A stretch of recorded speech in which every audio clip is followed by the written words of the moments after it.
hii imejikita zaidi kwenye kutetea wanawake, lakini tunapozungumzia maendeleo ya jamii tunazungumzia jamii nzima kwa ujumla, tukiwemo wanaume. Sasa leo nitakwambia mwenyekiti, na naomba Mheshimiwa Waziri ufungue masikio usikie vituko tunavyofanywa wanaume na wanawake. Elimu nyingi imekuwa ikitolewa, hata vipindi vya redio.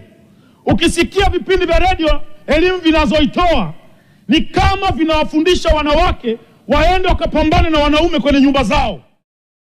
Clayton Revocatus Chipando almaarufu kama Baba Levo, mbunge wa Kigoma mjini.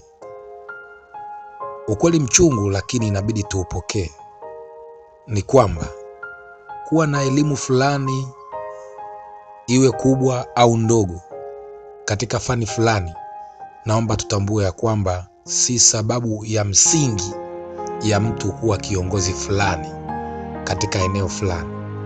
Ikumbukwe ya kwamba na tujifunze ya kwamba hekima iliyotukuka na uwezo wa asili, hicho ndicho kigezo kikuu cha mtu kuwa kiongozi wa wengine.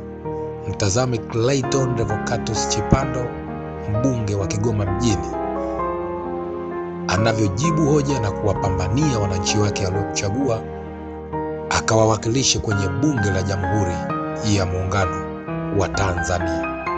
Huyo ndiye Clayton Revocatus Chipando.